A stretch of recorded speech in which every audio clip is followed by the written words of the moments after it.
afternoon, Sushama, and welcome to I M Possible SMAART. Thank you so much for hopping on to Heroes of Inclusion. The podcast series started about a month ago with heroes like yourself. So, for everybody who's listening to us today, why don't you tell us a little about yourself, Sushma, so that we get to know you a little better? My name is Sushama Nagarkar. Thank you, Monisha, for having me here.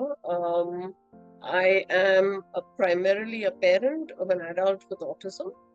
A beautiful young person. Well, she's not young right now, but a beautiful person whose name is Aarti. And I am also a professional in this field. So I've been a psychologist for many decades, as my hair will attest to. And currently have the good fortune of devoting my entire time to Yash Charitable Trust, which is an NGO that we set up in 2014. In fact, we're in the 10th year now. And the vision of the NGO is to provide opportunities to adults with intellectual and developmental disabilities to live and work in the community of their choice with dignity and with self-respect. So I bring to this, of course, a passion because I'm a parent. My learnings made several mistakes along the way, as well as a little bit of professional background that I'm hoping helps other families as we all navigate this journey together. Amazing, Sushma. So, have you always been based in Bombay? Just trying to understand, how your journey really evolved. Where did you really begin life? Aarti was born in Mumbai. She was born in Mumbai, and she was born she wasn't born early, but she was born very tiny. And back in the day, she's over 30 now, and back in the day, they didn't have very good services in that sense of the NICU and things like that. And she was in an incubator though for about 2.5 to 3 weeks. She was born with a hole in her heart, as well as what definitely I perceived very early on as developmental delays. And because of this hole that she had, she was frequently getting upper respiratory tract infections. And the doctor at that time suggested that we move to a drier climate.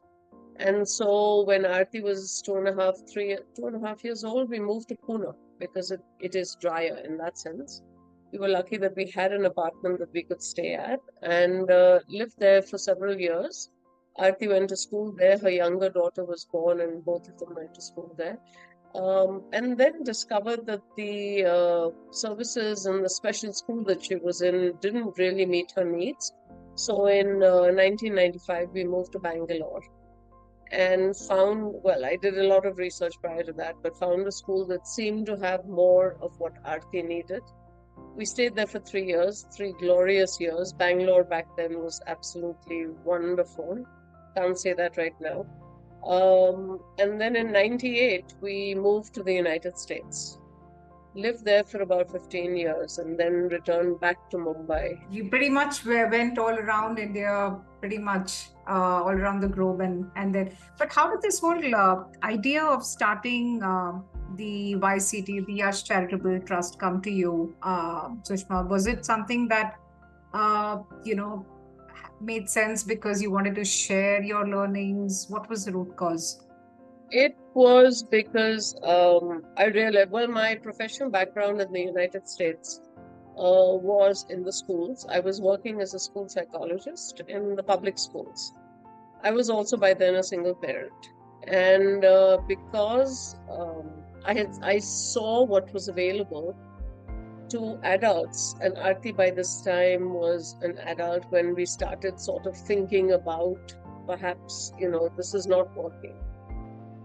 I mean, it's working, but it's really not the quality of life that one aspires for. And I'll just explain that in a bit. So our life there was pretty much Aarti and me living in our home. Her younger sister had gone off to college and everything else that she needed to do. And I had to work long hours because being a school system employee doesn't give you the best of salaries and so on. But apart from that, it was more about having to work long hours to provide the extra care that Aarti needed. The government in the United States and it's a fallacy to think that, you get everything from the government, because you really don't. Provided some level of support, but that certainly wasn't enough for the intense level of support that Aarti needed. And so a lot of it was about trying to navigate, how many hours of respite care do I get a week, and how do we use that best? And finding friends for Aarti as she was exiting the school system by then. What does her life as an adult look like? Who are her friends? What is her quality of life? What is my quality of life? Having to work long hours. And that's when this kind of bug, appeared, as in, it's not easy. It is challenging in many ways. And, having been able to come back to India over the time that we were in the US, I saw over here, yes, it's challenging, but there's also a community.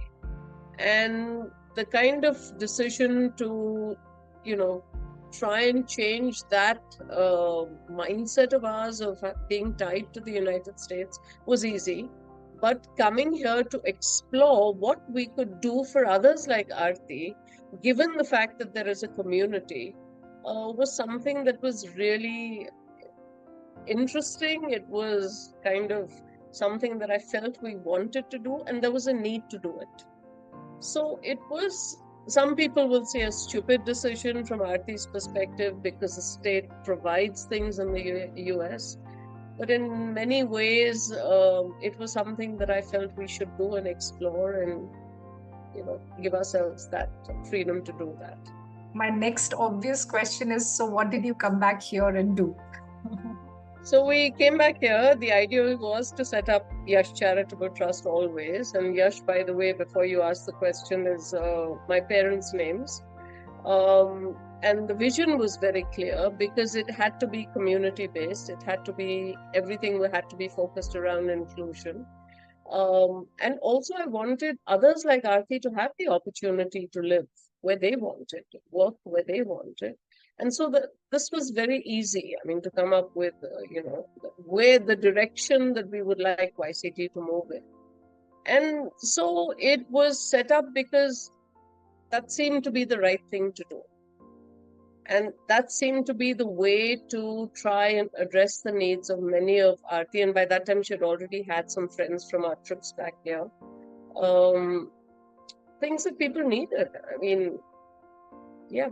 Sushma, I know about Cafe Arpan, and I think that's been a massive contribution from your side, I think, to the community that you have been talking about in this podcast so far.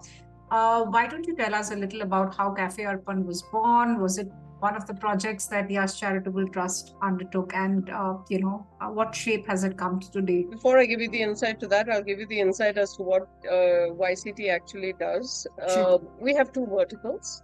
And one vertical deals with skilling and employment activities. So all our activities under that vertical have to do with skilling individuals. And we only work with adults, because that is really where the rubber hits the road. Our school system, we have schools, we have some inclusion happening in schools. And, children are getting education, whatever level that education might be. But when children turn 18 and they exit the school system, that's when the big question marks really hit you in the face, kind of thing.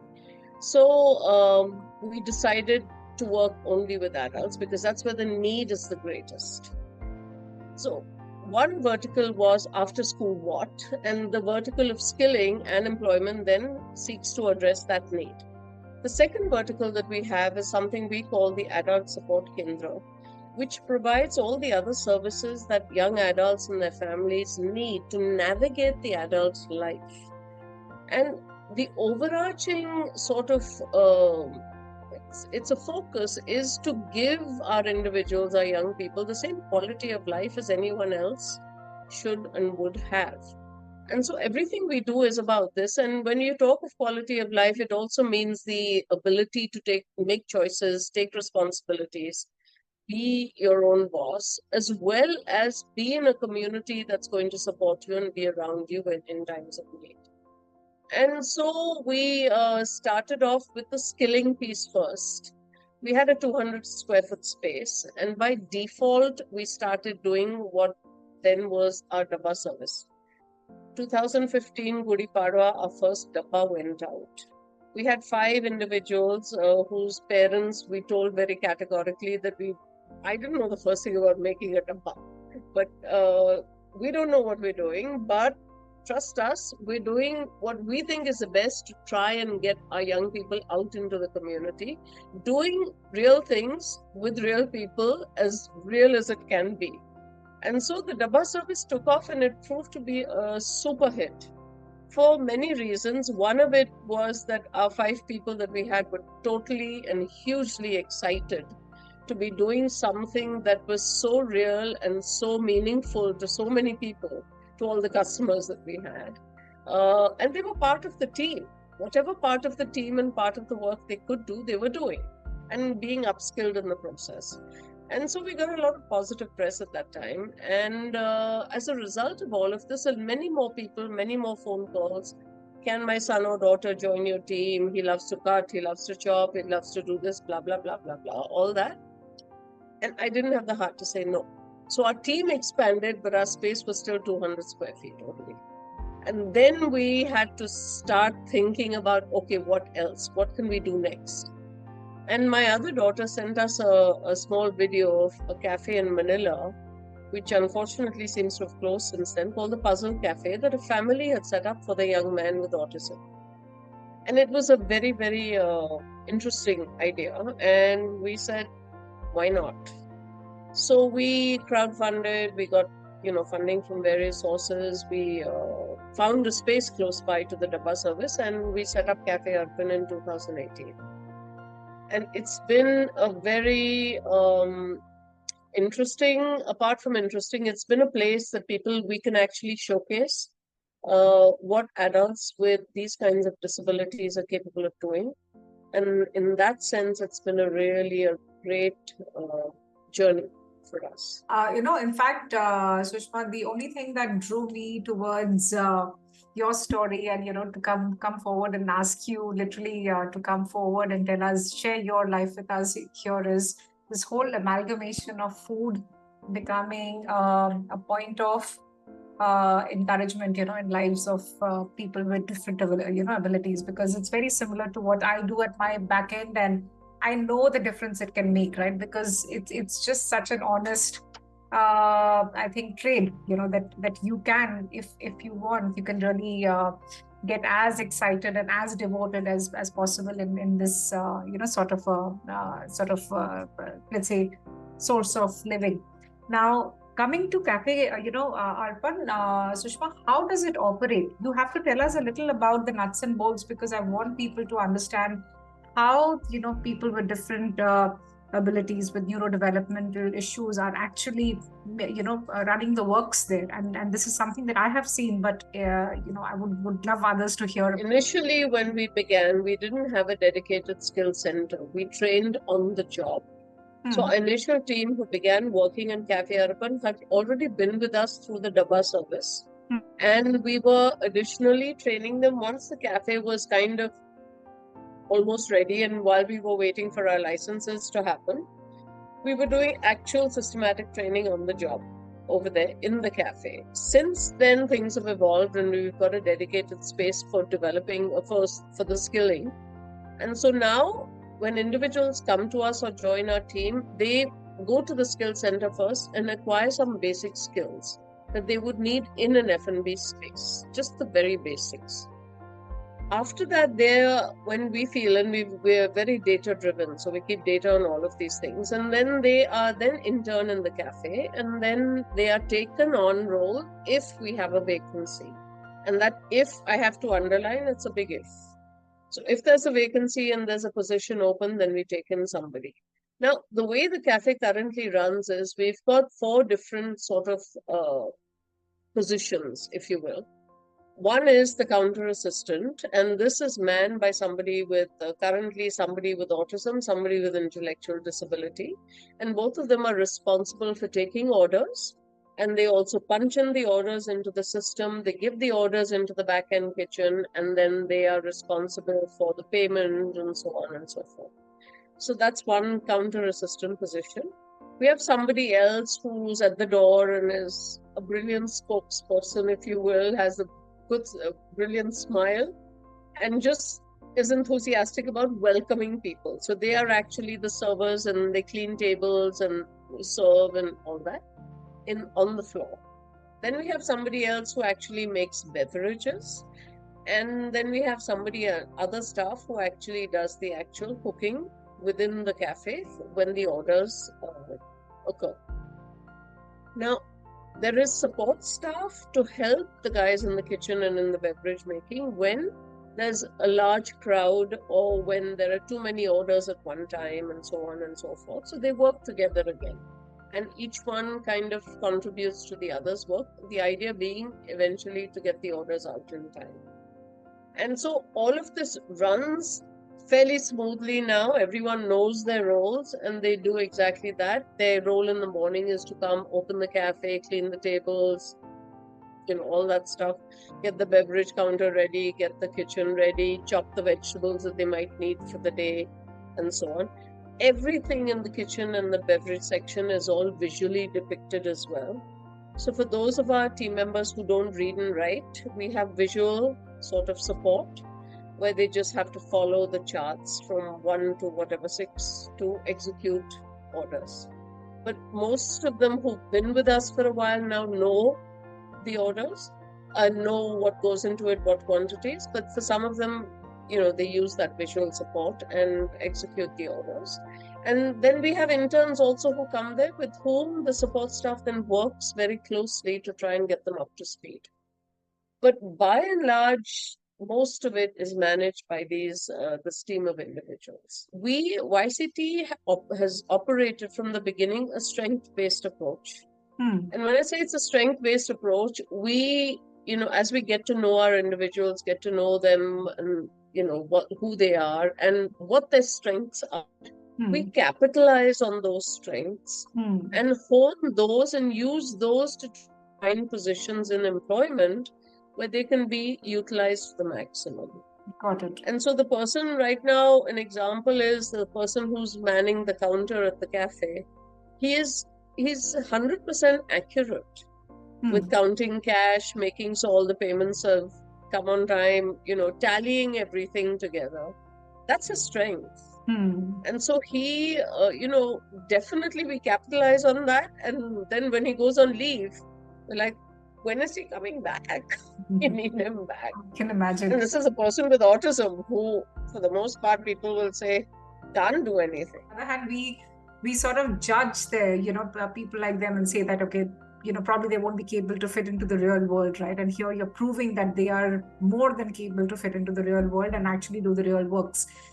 Brings me to this, next question. Apart from food related, I think the business that is happening with Cafe Urban, is there any other kind of entrepreneurship skills that YCT has, taught these individuals, and they have gone their ways and started their own ventures? Or does YCT again, have different verticals of employment other than just Cafe Urban where they can be, sort of delegated roles? As I said, we've organically grown and we just by happenstance happen to be in the food business. From the YCT perspective, we now have 2 corporate cafes, like 2 cafes also in corporate spaces. And those seem to work the best on many levels. One is there's total inclusion happening where we're working in an actual corporate office, but more importantly than that, also there's financially, we don't have to put out as much because a lot of the infrastructural costs are taken care of over there. We will continue doing those as and when we get the opportunities because, like I said earlier, this is where our individuals are really successful and they enjoy the work they do. But we still need to explore other avenues, and we're more than happy to collaborate with, any other NGO. We're certainly not tied into this. The ultimate goal is we want to get our individuals the opportunities that they absolutely deserve, and it's their right to have to live and work along with the rest of us. In terms of if somebody, let's say, wants to approach, YCT for having their child or individual enrolled, how easy or simple is this process? Can they just go up to your website? Who are they supposed to get in touch with? On the website, there is a contact number and there is an email ID, and then there's a person in charge of the skilling. The first point of entry now is our skill center, because we really need to get to know our individuals before we sort of figure out, and more importantly than us getting to know them, we need to hear them. I mean, we need to find out who they are and what excites them about their adult life and what they would like to do in the future, as well as whether YCT can help them and support them in some way. So we do have a database of young people who are looking for jobs, and finding them jobs in the open market is something that we do. We also have focus a lot on employability skills. So there are some people who come to us just for a short period just to learn those skills, because they've never had opportunity to do that earlier. And then they might go off or we might find them jobs somewhere else. And then there is also another subset of individuals who will come. They'll stay with us for a short while, and we'll help the family navigate systems so that they can figure out what they want to do further, in terms of their livelihood, in terms of their living arrangements. We do a lot of life skill training also. Traveling is a big one. Managing their money is a big one. All of these things are taught.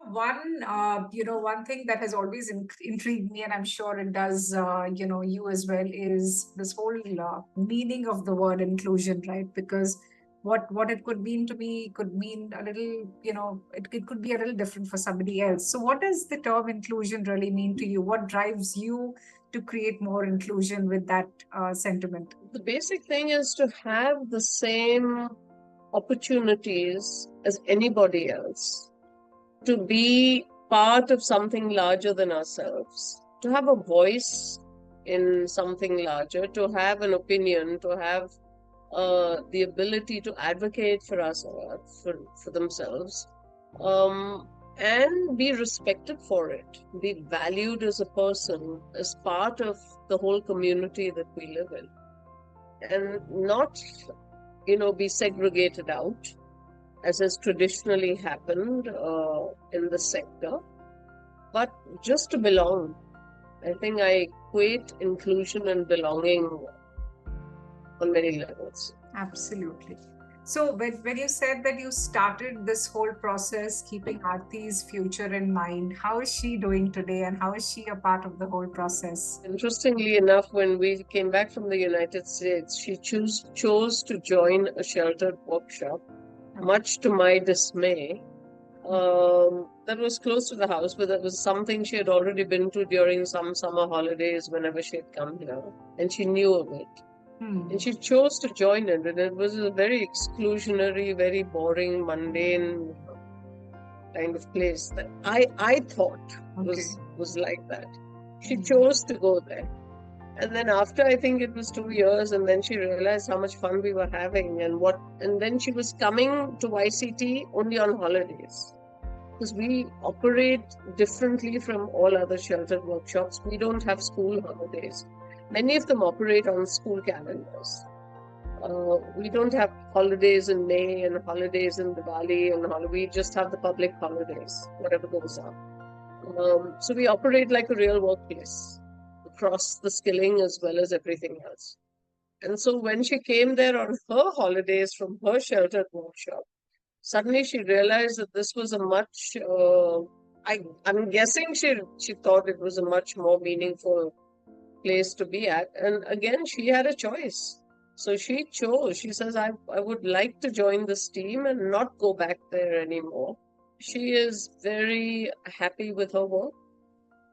She goes to one of our corporate cafes 3 times a week and is very, very missed. She's missed when she doesn't go.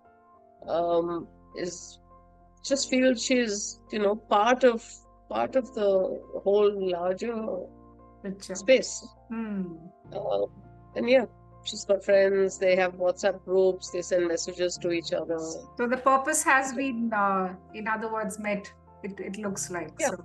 I mean, she's happy. And a funny story associated with this was that when she and I came back in 2013, I had still held on to our home in the United States because I didn't know whether she would adapt and adjust. And so it really wasn't fair of me to say, I want to go back to India, but would she really be able to sustain? And suddenly the culture shift is so huge. So the following year, we went back and we were walking down the street with groceries. And I say to her, Aarti, so we've been here, we've been in India for a year. And I can't say, do you like Mumbai more than Houston or whatever? Because she's going to choose the last thing I say. So I just say, which of these places do you think you're the happiest and you would like to live the rest of your life? Without batting an eyelid, she said, India. So I said to her, of course, in my heart, I was like, yay, I'm glad. But I asked her why. And she, again, without batting an eyelid, she said two things, music and people. And that was kind of, this is deciding factor. I mean, then I sold the house and, we moved bag and baggage forever. But she was very cognizant of the fact that there's community here, which she didn't have earlier. And that she has opportunities to learn music, which are affordable from my perspective, and opportunities to sing. And that's her life. It's so interesting, right? That you as a parent get the whiff to kind of figure out the need, and you do whatever is in your capacity, and it somehow works for the child, because somewhere I believe the parent is the first educator, right? Especially for children with different abilities, intellectual disabilities, etc. And now with so much of information that you have picked up along the way, so many learnings that you have, there's so much more to share, and there's never a dull day, right? In this kind of office that we've created for ourselves. And I think that is where the position and the place of a special parent is so important in today's I think community. And there's so much of force that can be created if people like us just come together. I think there is, because we can communicate, we can disseminate, we can understand, we can create those bridges, right, between or rather for parents with children with special needs. And I think as wayfinders, it is our role somewhere to also be there for the others apart from our own children, and that is what automatically just gets surfaced. And I think it's not a very intended path, but it's something that we figure out, we start investigating, and then eventually we land ourselves in. But if I had to ask you, Sushma, of any two vital learnings that you have had, right, or two or three, as many as you feel are important, you would like to share here, what would there be as a parent? What do you think you would want other parents in your position to know? I have several learnings and I'm still learning, but I think it became very evident to me some time ago that we just need to listen. We just need to wait and watch and listen to our children. No matter, Aarti has autism. So language, I mean, her language, that way she is, I think, quite expressive, or maybe I just understand better, of course. But it's also important to sit back and not throw words at her and throw language at her, and then her having to say yes, because she's got things to say. I have to have the patience to wait. And this is what I tell all our parents, is that we have to just listen to our kids. And when I say listen, it's not just what comes out of their mouth, but just be able to just watch, wait, and give them opportunities. And by God, they know what they want. They really, really, really do. And I learned this quite a while ago. And invariably, Aarti was right. If she needed something to eat, I mean, if she knew she was full, and as a concerned parent back in the day, I'm like, eat your vegetables, eat your this, eat your that, you need to get protein here, all that. She knew even then what her body needed.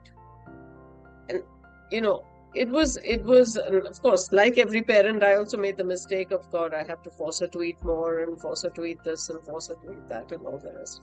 But she knows now. I don't even tell her anything. As she's aging, she's developed diabetes and other health issues, which are quite concerning. But she's really resilient and she's managing.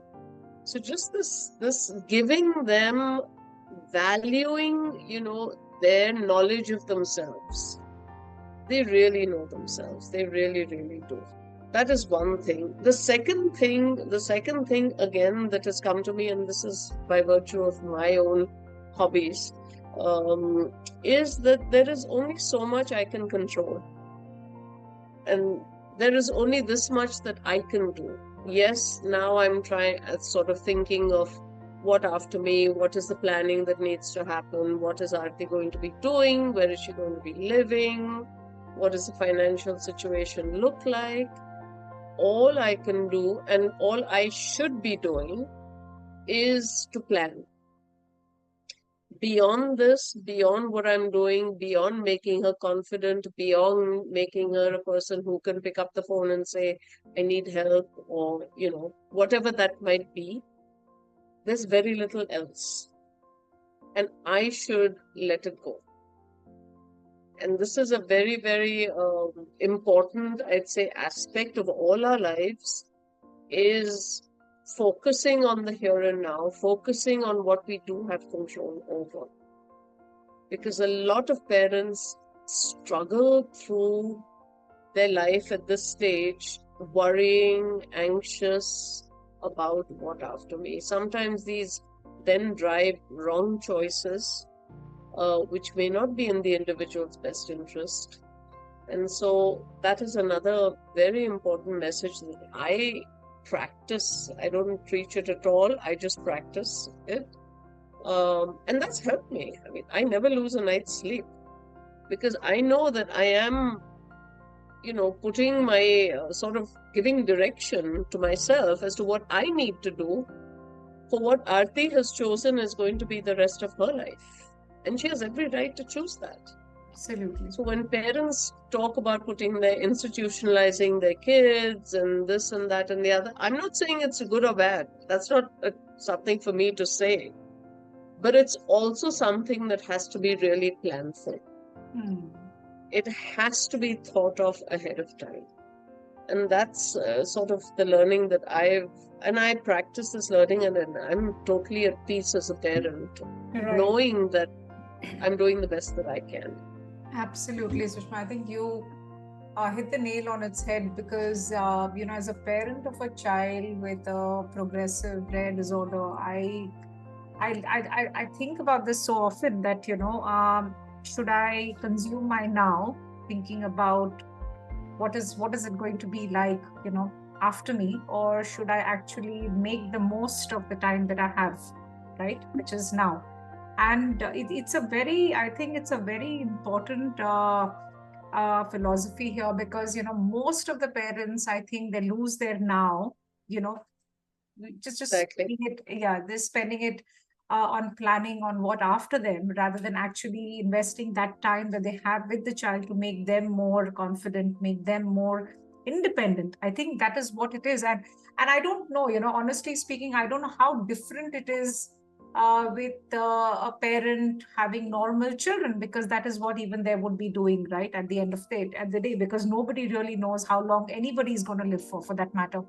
And I've had people I knew, who lost their parents, normal people, and I'm talking about without any disabilities, who lost their parents, way before time, and they were still too young, not done with their education, not on their feet, and they've had to figure out how they grew up and finish their education, got on their feet, etc. Right?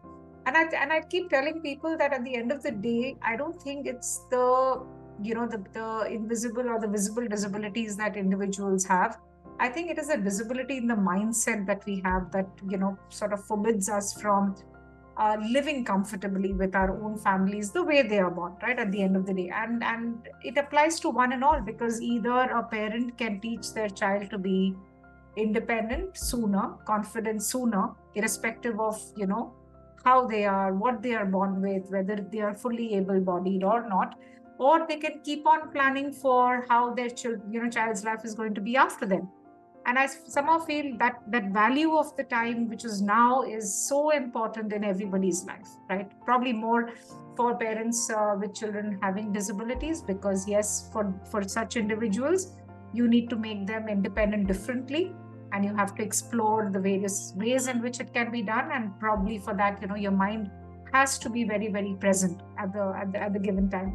But it's a very important point, and I think that is where I keep telling parents, around me that, please invest in your child's now, educate them, upskill them, get them on their own feet, philosophically, not maybe they're, they're not going to be able to, because some of them are wheelchair bound like my daughter, but at least, make them independent, so that if something happens to you, they will still be able to go on, or they will be having enough acumen to figure out how, right?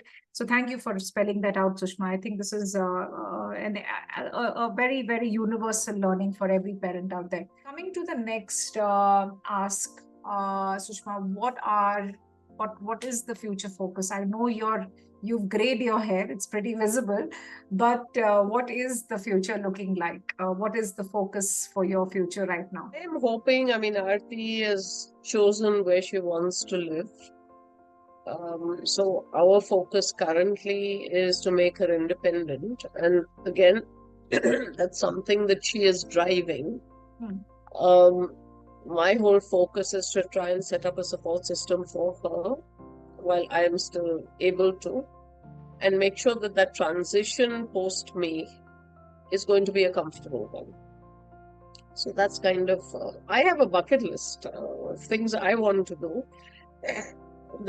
My role as a founder, managing trustee of YCT, as well as being a parent, kind of precludes me from doing some of those things.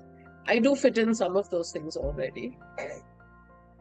And so I see the trajectory, unless something goes completely south, which it can, of me sort of setting Aarti up to live happily and independently, and me kind of exiting for the most part from day to day, I'm hoping, her life, maybe over the next 4 or 5 years, maybe, or something like that, and being able to do the things that I want to do also. Live your life. More of the things that I want to do.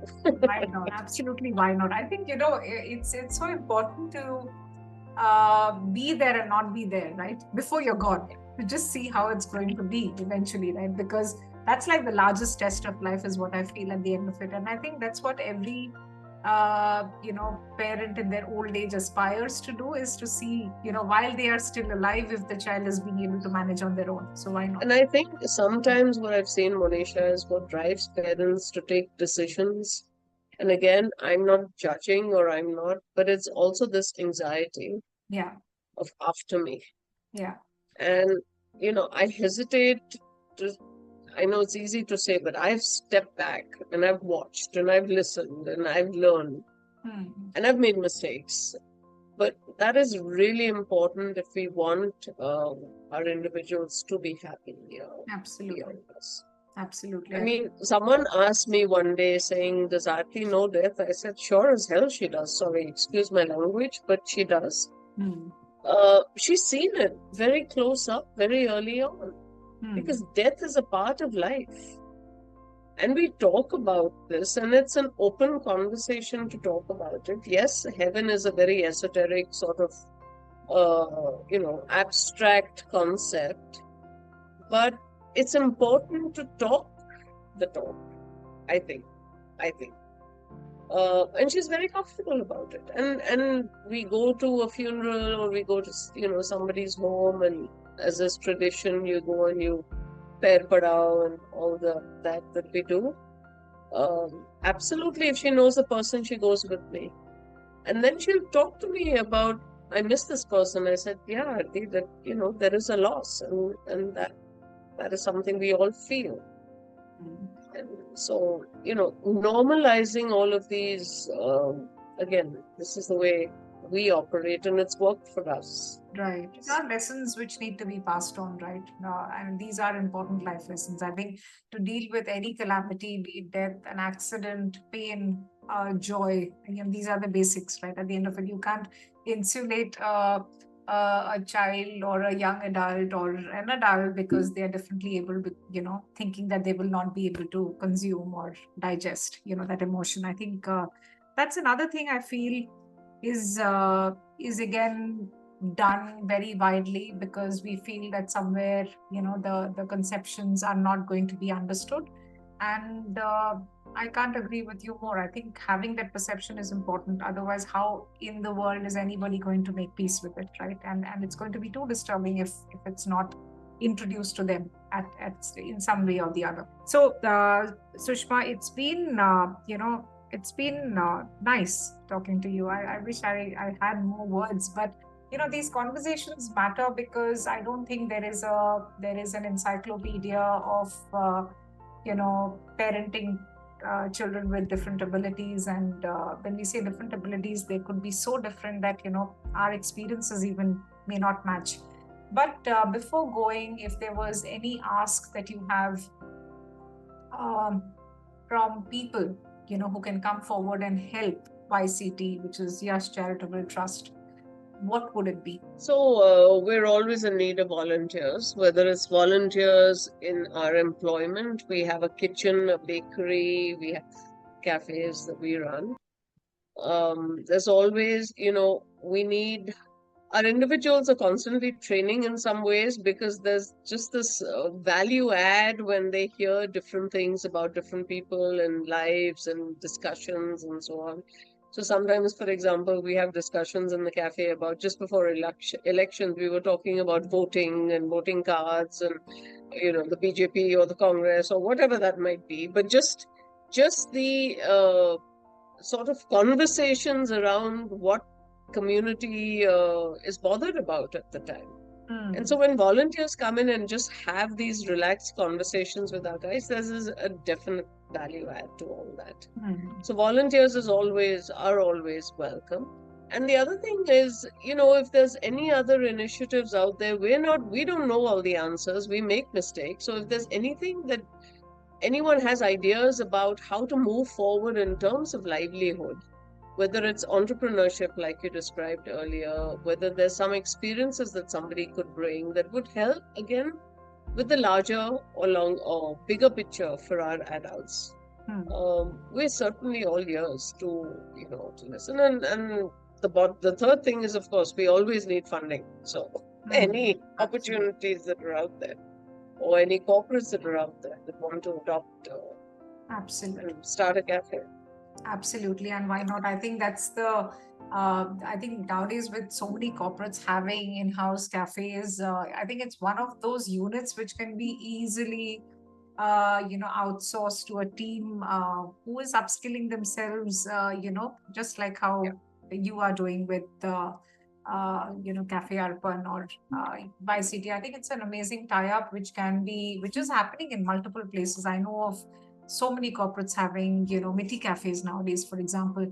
And I think more such need to be there because we are talking about intellectual disabilities here, we're talking about physical disabilities, and there are a whole array of those, and giving these individuals a direction in their life. I wouldn't even call it a source of livelihood. I think it's a direction of existence is very vital. I think getting them into the mainstream world, taking these steps is extremely essential. So hats off to you, Sushma, for having started doing what you are doing today, and continuing to do what you are doing with or rather in a better way each day. I think it's brilliant, and hope more people just listen to these conversations, get inspired to come forward and take initiatives, because rather than sitting back at home and worrying about what is going to happen after them to their children, I think taking these bold steps are very, very important. And you really don't need to have so much of a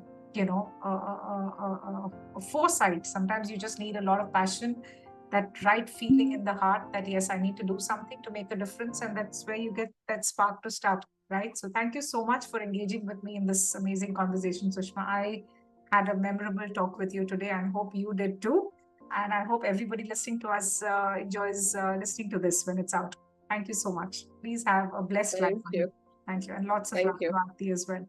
Thank you. Thank you. Thank you.